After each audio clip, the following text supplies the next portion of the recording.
Hi, you're on the Retelling Films channel, and this is a retelling of the movie Inside. A unlucky thief breaks into a mansion to steal works of art, but finds himself locked out by a smart home system. The movie begins with a view of a city full of skyscrapers.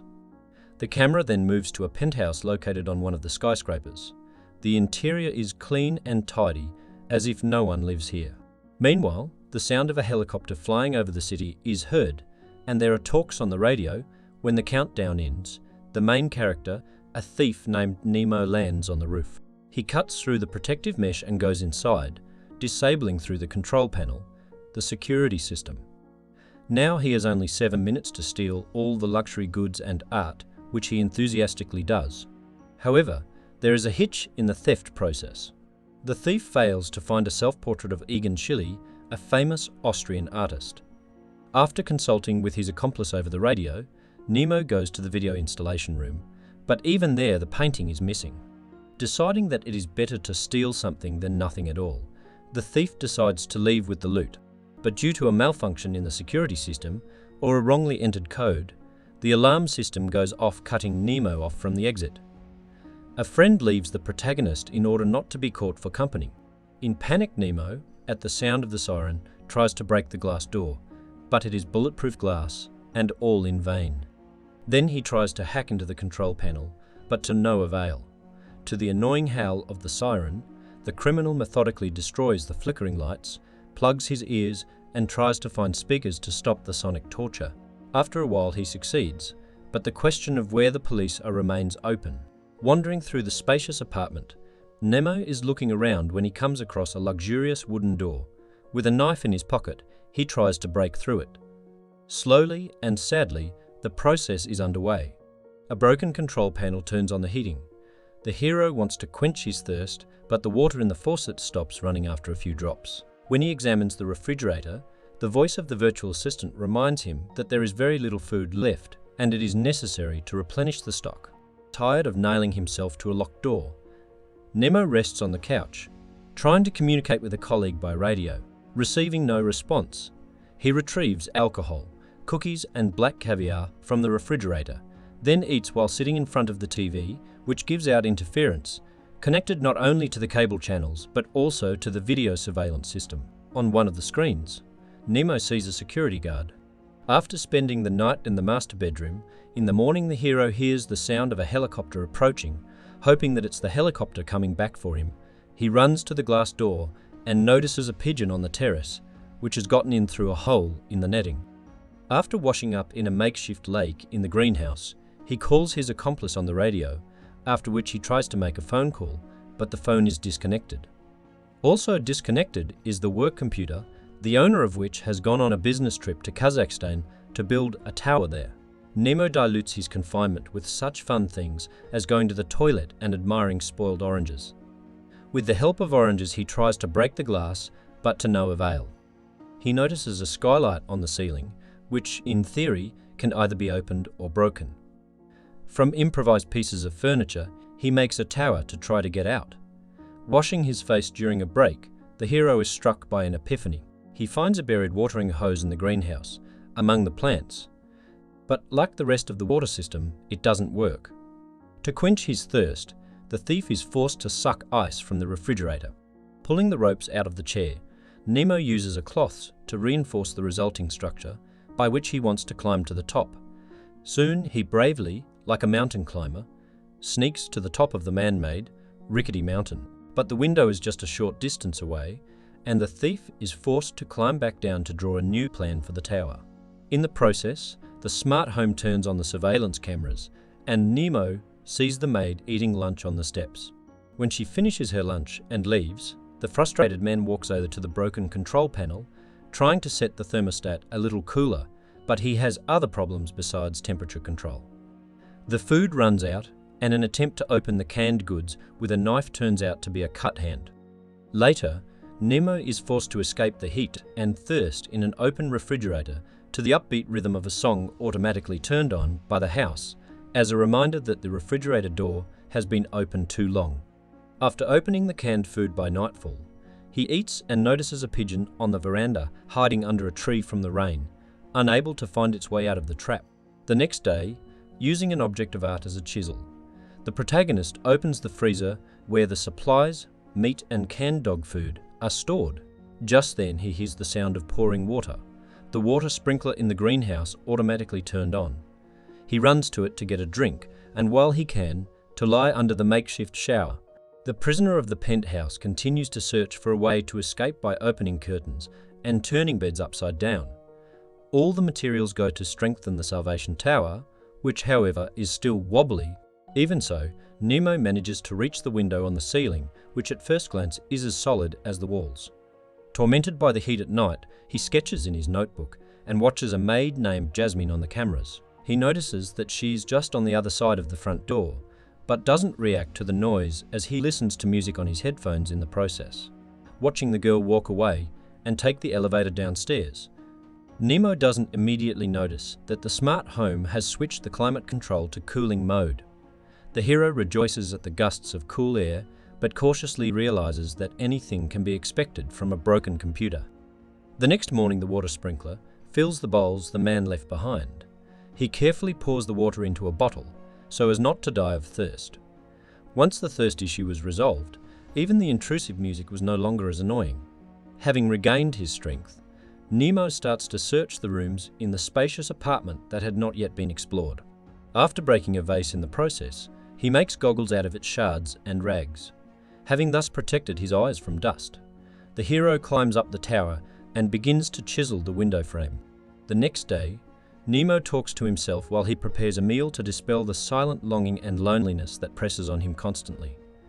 Later in the afternoon, he watches the local workers through the cameras, talking to them like old buddies. In the process, the man sees Jasmine talking to some guy.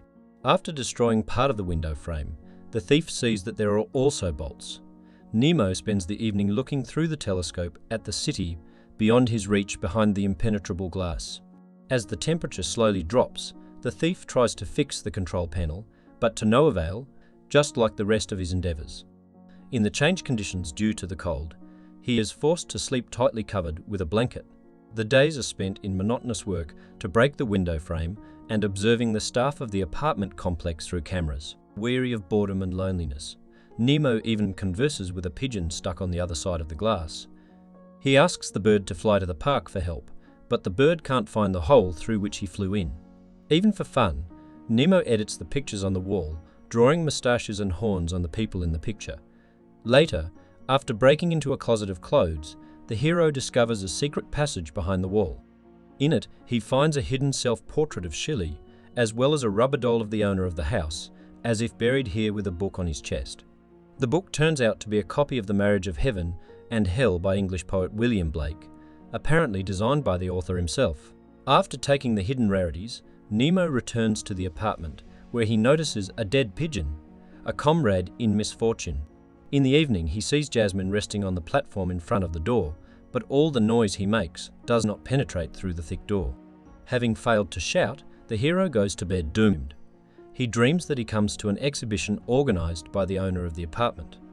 He meets him as a friend. They talk about Shelley's paintings, but Nemo is distracted when he notices Jasmine among the guests, while the other guests are faceless characters whose faces are hidden in the darkness.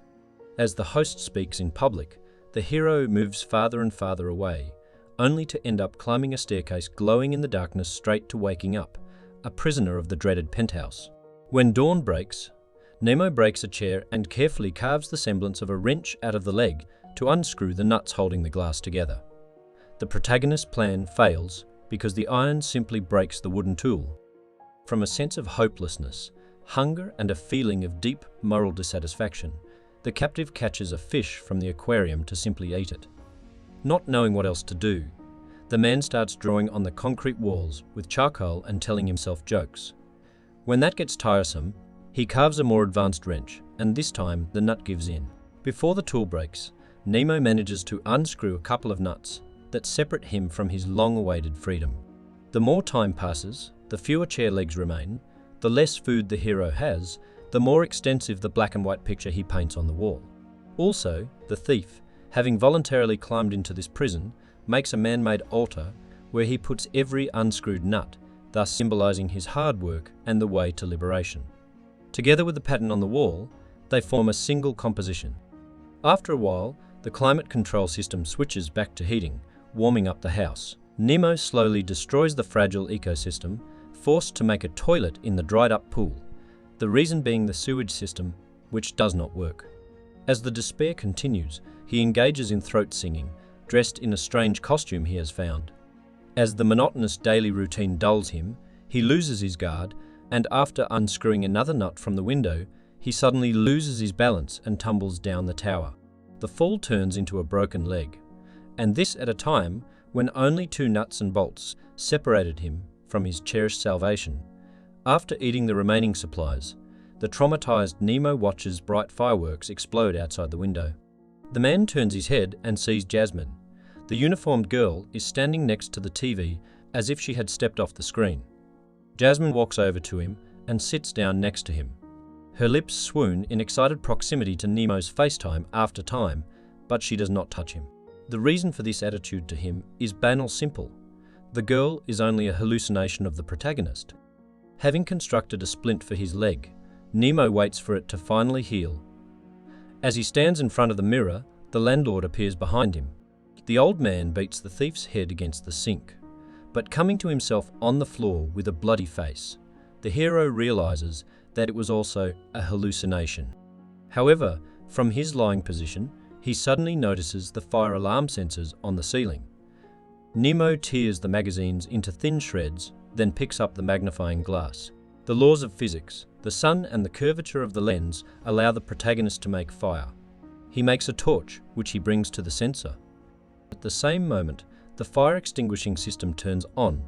Water keeps pouring in, and for some reason no one rushes to the rescue, except for the TV set stopped working under the influence of moisture. Expecting the doors to open, Nemo goes to them, but they are still closed. In the next scene, snow is falling outside the window, wrapping a clean, fluffy blanket around everything. Nemo dictates a message in voiceover, a note that he wants to leave behind. Outside the window, he sees the owner's daughter with her dog, a portrait of which hangs on the wall of one of the rooms. Limping, the hero approaches the man-made altar where the unscrewed nuts have been carefully assembled. He worships his creation, humming the same line, after which he writes messages on the wall to the landlord, apologizing for everything that has happened here and informing him that he has saved 3 pieces of art from flooding. Nemo slowly climbs the mountain. In the shot, glass falls, no longer held by nuts, and then the camera wanders through the thief's cluttered apartment before stopping on a man-made mountain, with light shining from a window. A mountain on which the petty criminal died, but was reborn as a finely felt artist. This is where the movie, like Nemo's imprisonment, ends. What do you think of this movie? Nemo's story is quite interesting and exciting considering he is left to fend for himself. If you liked my short retelling, please like, subscribe to my channel, and see you soon.